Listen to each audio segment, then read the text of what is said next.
आज की ये कहानी जो मैं आपको सुनाने जा रहा हूँ, यह कहानी बहुत ही ज्ञानवर्धक कहानी है। जो लोग इस कहानी को पूरे मन से और दिल से सुनते हैं, उसके घर में कभी भी कोई कलेश उत्पन्न नहीं होगा। उसके घर में हमेशा सुख शांति बनी रहेगी। उसके घर में माता लक्ष्मी का सदा आगमन रहेगा। तो सब्सक्राइब कर लीजिए हमारे इस चैनल को, जिससे कि नए वीडियो की नोटिफिकेशन सबसे पहले आप तक पहुंचेगी। यह तो आपने सुना ही होगा कि जिसके घर में रोज झगड़े होते हैं, रोज कलेश होते हैं, उस घर में बरकत नहीं होती। उस घर में कभी माता लक्ष्मी का आगमन नहीं होता। और जिसके घर में सुख शांति होती है, उसके घर में सुख समृद्धि की आगमन होती है और माता लक्ष्मी का निवास उसके घर पर सदा बना रहता है। इस कहानी को सुनने के बाद हमको यह पता चल जाएगा कि हमें घर में लड़ाई झगड़े क्यों नहीं करना चाहिए, और जिसके घर में लड़ाई झगड़े होते हैं वो उन लड़ाई झगड़ों को कैसे रोक सकता है। क्योंकि घर में सुख शांति का होना बहुत जरूरी है, क्योंकि जहाँ सुख शांति होता है वहीं माता लक्ष्मी निवास करती हैं। जहाँ क्लेश उत्पन्न होते हैं, लड़ाई झगड़े उत्पन्न होते हैं, वहाँ माता लक्ष्मी का वास नहीं होता। वहां पर दुख और दरिद्रता का निवास होता है। हो सके तो इस कहानी को पूरा सुने। यह कहानी आपके जीवन में बहुत सारी सीख देगी। यह बहुत ही ज्ञानवर्धक कहानी है, इसे जरूर सुने। एक मोर और मोरनी की कहानी। इससे पहले कि आप हमारी कहानी में खो जाएं, चैनल को सब्सक्राइब करके बेल आइकन को प्रेस करना ना भूलें। चलिए कहानी शुरू करते हैं। एक जंगल में एक मोर और मोरनी रहते थे। मोर और मोरनी बहुत हंसी खुशी जंगल में रहा करते थे। एक दिन मोरनी मोर से कहती है कि पिया जी, हमें यहाँ से चलना चाहिए। हमें वहाँ चलना चाहिए जहाँ हमारे समाज के लोग रहते हैं। काफी सारे मोर मोरनी रहते हैं, हमें वहाँ चलना चाहिए। मोर मोरनी से कहता है कि प्रिय, अगर हम वहाँ चलेंगे तो रोज लड़ाई झगड़े होंगे। हम दोनों यहाँ जंगल में कितना सुकून से रहते हैं, वहाँ जाने की क्या जरूरत है। लेकिन मोरनी जिद करने लगती है तो मोर भी मान जाता है। मोरनी की जिद करने पर वो दोनों उड़कर एक नगर में आ जाते हैं। उस नगर का राजा पशु पक्षियों की भाषा को आसानी से समझता था। उस राजा ने कराव शास्त्र की पढ़ाई की थी। कराव शास्त्र मतलब यही होता है कि पशु पक्षियों की भाषा को समझ पाना। वह राजा सभी प्रकार के पशु पक्षियों का आवाज को समझ पाता था। हर जीव जंतु के आवाज को वह बखूबी समझता था कि वह क्या कह रहा है। दोनों मोर और मोरनी उसी नगर में आ जाते हैं। एक दिन की बात है, राजा अपने रानी से कहता है कि हे रानी, मुझे बहुत तगड़ी भूख लगी है, आप मुझे भोजन खिला दीजिए। राजा की रानी 36 प्रकार के भोजन बना करके एक हाथ में पानी का लोटा और दूसरे हाथ में खाना का थाली लेकर राजा के पास पहुंचती है। रानी जैसे ही भोजन का थाली राजा के समक्ष रखती है तो यह चावल का टुकड़ा नीचे गिर जाता है। वहीं पर कुछ चींटियां घूम रही थी तो एक चिंटी चावल के टुकड़े लेकर वहां से जाने लगती है। राजा बैठा सब घटना को देख रहा था। उस चींटी के पास में तुरंत ही एक बड़ा चिंटो आता है और वह चिंटो उस चींटी से कहता है कि हे प्रिय, यह चावल का टुकड़ा मुझे दे दीजिए और तुम वापस जाओ और उस राजा की थाली से दूसरा चावल का टुकड़ा लेकर आओ। उनकी बातों को राजा पूरी तरह से सुन रहा था, क्योंकि राजा हर जानवर और पशु पंछी की भाषा को समझ सकता था। तो राजा वहीं बैठा रहा था कि चींटा चींटी से यह बात कह रहा है कि चींटा से कहती है कि नहीं, मैं नहीं जाऊंगी। अगर यह बात राजा को पता चल जाएगी तो राजा मुझे मार देगा। फिर चींटा चींटी से कहता है कि तुम जाओ, राजा को नहीं पता चलेगा। चिंटी फिर जाने की कोशिश तो करती है, लेकिन फिर आधे रास्ते से वापस चले आती है और चिंटे से कहती है नहीं, मैं नहीं जाऊंगी। हो सकता है राजा को पता चल जाए और राजा मुझे मार दे। राजा उन दोनों को देख रहा था। चींटा को इस बात का भान हो जाता है कि राजा हमारी बात को समझ रहा है। चींटा फिर चिंटी से कहता है कि देखो, लगता है राजा हमारी बात को समझ रहा है। राजा ने हमारी बातों को सुन लिया है, इसीलिए वो हमें ही देख रहा है।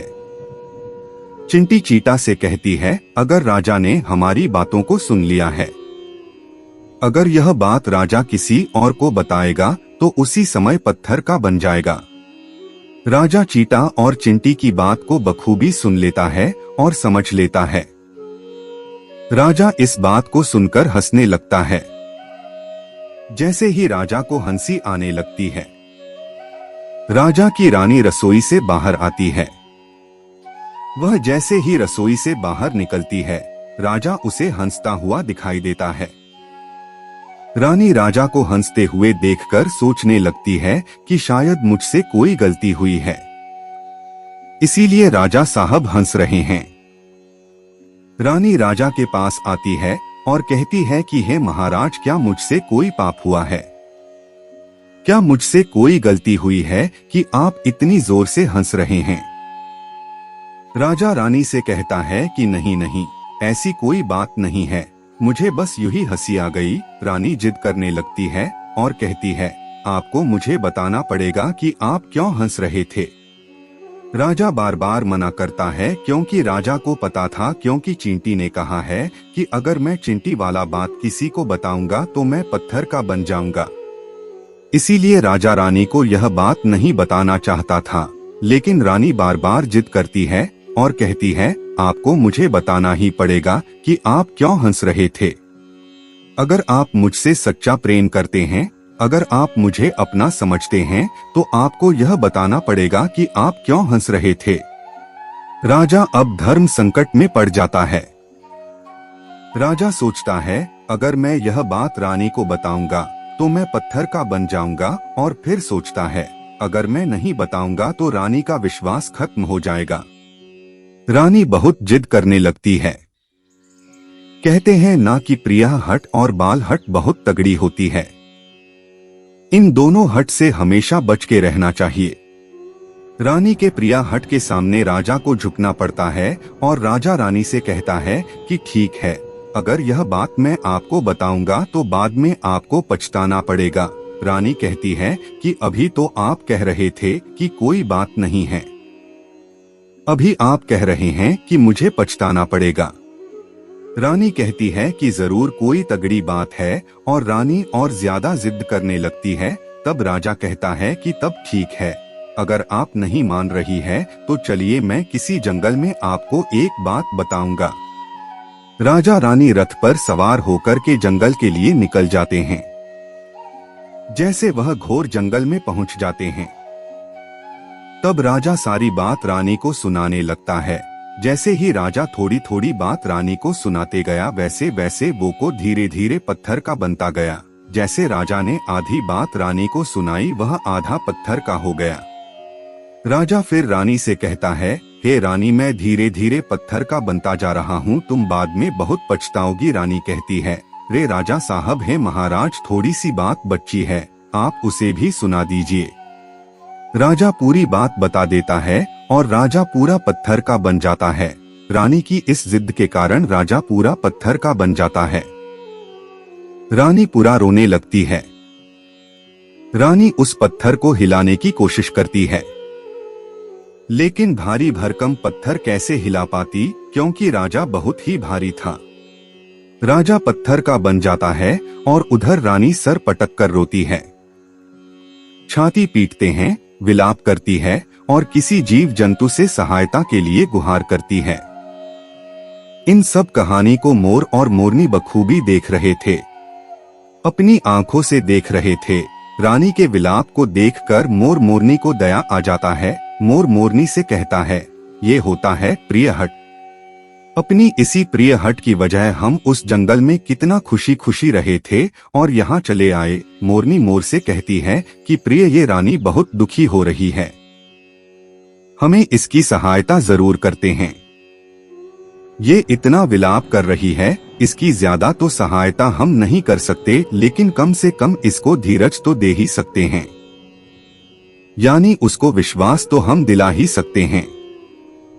यही सोचकर मोर और मोरनी उस रानी के पास जाते हैं और जाकर के रानी को कहते हैं कि रानी साहिबा, जो हुआ वो तो गलत हुआ, लेकिन आप जरा धीरज रखिए, अपने आप को थोड़ा संभालिए। आपके पीछे पूरा राज्य है, राजा तो पत्थर का हो चुका है, अब आपको आपके राज्य का कारोबार आपको ही संभालना है। रानी मोर मोरनी की बात सुनने के बाद कहती है कि भाई मोर मोरनी, मैं अपने आप को कैसे संभालूं, क्योंकि अब तो मेरा संसार ही उजड़ गया है, क्योंकि मेरा पति परमेश्वर पत्थर का बन चुका है और मैं क्या करूं। रानी की यह बात सुनते ही उधर मोरनी के मुख से यह निकल जाता है कि राजा पत्थर के कैसे हो गए। राजा तो इंसान थे, अच्छे भले थे, लेकिन ये पत्थर के कैसे हो गए। रानी वही बात बताने लगती है जो राजा ने चिंटी वाली बात रानी को बताई थी। रानी वही बात मोर और मोरनी को बताने लगती है और रानी भी धीरे धीरे करके पत्थर की बन जाती है। और जब रानी पत्थर की हो जाती है और राजा तो पत्थर का हो ही चुका था, जब दोनों पत्थर के हो जाते हैं, उधर मोर मोरनी को चिंता सताने लगती है। उधर मोर और मोरनी बहुत दुखी हो जाते हैं। मोर मोरनी को यह चिंता सताने लगती है कि यह विपत्ति हमारे ऊपर भी आ सकती है, क्योंकि राजा भी उसी चिंटी वाले बात से पत्थर का हो चुका है और रानी भी उसी चिंटी वाली बात से पत्थर का हो चुकी है। मोर मोरनी से कहता है, हम पर भी खतरा मंडरा रहा है, क्योंकि तुम स्त्रियों से कोई भी बात छिपती नहीं है। मोरनी मोर से कहती है कि पिया जी, यहाँ से हम दूर चले क्या। मोर मोरनी से कहता है कि हे बेवकूफ, दूर जाने से क्या फायदा है, यह संकट तो धरती के किसी भी कोने में हमारा पीछा नहीं छोड़ेगा, यह खतरा तो हमेशा हमारे ऊपर मंडराते रहेगा। अगर जाने अनजाने में यह हमारे मुख से निकल गई तो हम भी पत्थर का बन जाएंगे। इसी बात को लेकर मोर और मोरनी बहुत दुखी हो जाते हैं, बहुत चिंतित हो जाते हैं। रात दिन उनको यह दुख खाया जाता है। यह सोचकर वह ना भोजन करते हैं और ना चैन से सोते। बस रात दिन उनको यही दुख सताती, यही टेंशन रहता कि यह बात उनके मुख से निकल न जाए। यदि हमारे मुख से ये बात भूल कर भी निकल गई तो दोनों पति पत्नी पत्थर का बन जाएंगे। यही सोचकर मोर ने दिमाग लगाया कि यदि मैं सारी चींटियों को खत्म कर दूं तो यह सब खत्म हो सकता है, क्योंकि ये सारा करा धरा तो चींटियों का है। मोर मोरनी से कहता है कि प्रिय, अगर हम सृष्टि से सारे चींटियों को खत्म कर दे तो चींटियों का संकट समाप्त हो जाएगा। और मोर मोरनी इस बात से राजी हो जाते हैं और सभी चींटियों को मारकर खाना शुरू कर देते हैं। मोर और मोरनी का इतना आतंक हो गया था कि सभी चींटियां डर के मारे और बिल खोद के धरती के अंदर जाकर छिप गई। मोर और मोरनी ऐसी निगरानी रखते कि उन्हें जहां भी चींटी दिखती तुरंत दबोच लेती। कोई भी चींटी मोर और मोरनी के इस आतंक के वजह से बाहर ही नहीं आते थे। सभी चींटियों ने जमीन के अंदर अपना बिल बनाना शुरू कर दिया और जमीन के अंदर ही जाकर बैठ जाती। काफी समय बीतने के बाद चींटियों को भूख सताने लगी, क्योंकि भोजन तो बिल में मिलता नहीं, भोजन तो बाहर मिलता है। जैसे भोजन लेने के लिए चिंटी बाहर आती, मोर उसे दबोच लेता है और उसे जान से मार देता। एक चिंटी और एक चिंट बिल के अंदर भोजन के लिए तड़पते हुए श्री हरि विष्णु का जोरदार भजन करने लगे। भक्ति करते करते उन्हें ये भी मालूम नहीं था लगती कि वह कहाँ है कहाँ नहीं है। वह घोर तपस्या में लीन हो गए। अंत में जाकर श्री हरि विष्णु उन्हें दर्शन देते हैं और भगवान विष्णु कहते हैं, चिंटी चिंटा, जो तुम्हें मांगना है मांग सकते हो, हम तुम्हारे भक्ति से प्रसन्न हैं। क्योंकि चिंटा और चींटी ने निरंधार भक्ति की थी, ना ही कोई जल ग्रहण किया ना ही अन्न, इसलिए भगवान विष्णु बहुत जल्दी प्रसन्न हो गए और आकर कहने लगे, जो तुम्हें मांगना है मांग सकते हो, हम तुम्हारी भक्ति से बहुत प्रसन्न हैं। उधर चिंटा और चींटी ना जाने कितने दिनों से भूखे और प्यासे थे। दोनों एक ही बात कहते हैं कि हे प्रभु, अगर आप हमें वर देना चाहते हैं तो हमारे पेट में गांठ लगा दीजिए। उन्होंने सोचा, अगर हमारा पेट नहीं होगा तो हम बाहर क्यों जाएंगे और मोर मोरनी हमें नहीं खाएंगे। इसीलिए उन्होंने मांगा, हे प्रभु, हमारे पेट में गांठ लगा दीजिए। भगवान विष्णु कहते हैं, तथास्तु, और चींटियों के पेट में गांठ लग जाती है। आज भी उन चींटियों के पेट में गांठ लगी हुई है, चींटियों का पेट नहीं होता। फिर चिंटा और चींटी भगवान विष्णु से कहते हैं कि प्रभु, हमारे पेट में तो गांठ लग गई है, लेकिन अभी भी हमें मोर और मोरनी से खतरा है मोर और मोरनी हमारे इंतजार में अभी भी ऊपर जमीन पर बैठे हैं और जैसे ही वे लोग हमें जैसे ही देखेंगे वे हमें मार देंगे। भगवान विष्णु चिंटा और चींटी मोर के समक्ष आते हैं। भगवान विष्णु मोर से कहते हैं कि हे मोर, तुम चींटियों का शिकार करना बंद कर दो, इसमें चींटियों का कोई दोष नहीं है। जो दोषी था वो राजा था, क्योंकि राजा ने कराओ शास्त्र की पढ़ाई की थी, इसीलिए वो सभी जीव जंतु का भाषा को समझने में सक्षम था। उसके साथ साथ वो जिन भाषा को समझता था उनका रूप बदलने में भी सक्षम था। पशु पक्षियों का वह रूप धारण किया करता था और जब वह राजा रूप धारण करता था उन पक्षियों के साथ संभोग भी किया करता था, और जब वो पशु पक्षी गर्भ धारण करते थे तो वो उन्हें छोड़ करके इंसान बन जाता था और फिर ऐसी पशु पक्षियों पर वह जोर कर हंसता था। इसकी ऐसी मूर्खता के कारण ही आज ये राजा पत्थर का बना पड़ा है। मोर कहता है कि हे प्रभु, उनकी पत्नी का, उनकी रानी का क्या दोष है। श्री हरि विष्णु कहते हैं कि उनके पत्नी भी उनके इस पाप में भागी है, क्योंकि उनकी पत्नी अगर उनको रोकती तो वह इतना बड़ा पाप नहीं करता, इसीलिए उनकी रानी भी इस पाप की भागीदारी है, इसलिए आज वो भी पत्थर का बन चुकी है। श्री हरि के समझाने के बाद मोर उनसे कहता है कि हे प्रभु, पर इस बात को हम किसी और से कहेंगे जो कि रानी ने हमें सुनाई है, तो क्या हम पत्थर के बन जाएंगे। श्री हरि विष्णु कहते हैं कि तुम्हारा यह श्राप अब समाप्त हो चुका है, तुम्हें किसी से कहने पर कोई फर्क नहीं पड़ेगा। आप किसी से भी कह सकते हैं, तुम्हारे ऊपर से खतरा टल चुका है। मोर और मोरनी बड़ी प्रसन्न हो जाते हैं, उनका खुशी का कोई ठिकाना नहीं था। श्री हरि विष्णु अंतर्ध्यान हो जाते हैं और चले जाते हैं, और इधर मोर मोरनी का खुशी का कोई ठिकाना नहीं था। अगर किसी जानवर को, किसी पशु को खुशी होती है तो वह झूमने लगता है, नाचने लगता है। यही बात मोर के साथ हुआ। मोर को जब ये पता चला कि उनके ऊपर से खतरा टल चुका है तो वो खुशी में नाचने लगा, जोरदार नाचने लगा। उसकी खुशी का कोई ठिकाना नहीं था, वह खुशी के मारे पागल हो रहा था। फिर जैसे ही मोर खुशी के मारे अपने पैरों के नीचे देखता है कि फटे बदसूरत पैर मोर के बने हुए थे, मोर अपने पैरों को देखकर रोने लगता है। मोर सोचने लगता है कि पहले मेरे पैर इतने सुंदर थे, लेकिन आज इतने फटे और गंदे कैसे हैं। मेरा पूरा बदन सुंदर है, लेकिन मेरा पैर इतना फटे और बदसूरत कैसे हैं। मोर के पैरों का फटने का कारण चींटी खाना था, क्योंकि उसमें बहुत सारे चींटी मार मार कर खाए थे और मोरनी ने भी खाए थे, इसीलिए उनका पैर फट गई। आज भी कोई इंसान अगर चींटी खाता है तो उसके शरीर में छोटे छोटे दाने पड़ जाते हैं। यदि आप ज्यादा मात्रा में चींटी खाओगे तो आपका बदन भी फटने लगेगा। सांप केंचुली क्यों छोड़ता है? क्योंकि सांप चींटी खाता है और इसीलिए उसका शरीर फट उतर जाता है, अलग हो जाते हैं। इसी तरह मोर के पैर फट गए थे, वे बदसूरत हो गए थे, इसलिए मोर अपने पैरों को देखकर जोर जोर से रोने लगा।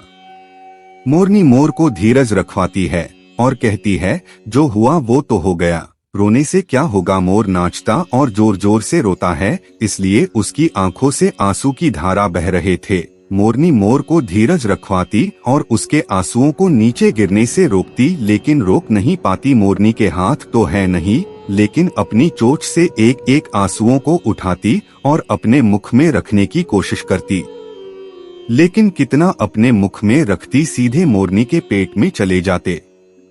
इस तरीके से हर बार मोरनी मोर के आंसुओं को रोकती और मोर नाचता और खूब जोर जोर से रोता। मोर के आंसुओं को देखकर और मोरनी के प्यार को देखकर भगवान श्री हरि फिर से दर्शन देते हैं और मोरनी को आशीर्वाद देते हैं और कहते हैं कि तुम्हारा प्रेम ऐसे ही सदा बने रहे। इस आशीर्वाद के वजह से अब इसे आशीर्वाद समझिए या श्राप, इसकी वजह से मोर कभी संभोग नहीं कर पाता, क्योंकि मोर जब नाचता है तो उसकी आंखों से आंसू गिरते हैं और उन आंसू को मोरनी चुपती है और उसी आंसुओं के कारण मोरनी गर्भवती हो जाती है। भगवान श्रीहरि मोर और मोरनी को आशीर्वाद देते हैं और कहते हैं कि तुम्हारी भक्ति धन्य है और तुम धन्य हो। एक समय ऐसा भी आएगा कि तुम्हारे पंख को हम मुकुट बनाकर धारण करेंगे। इसलिए कहते हैं कि जब श्री कृष्ण के रूप में श्री हरि धरती पर आते हैं तो वह मोर का पंख अपने मुकुट में धारण करते हैं। इस कहानी में बस इतना ही, और हम आशा करते हैं कि इस कहानी से आपको बहुत कुछ सीखने को मिला होगा।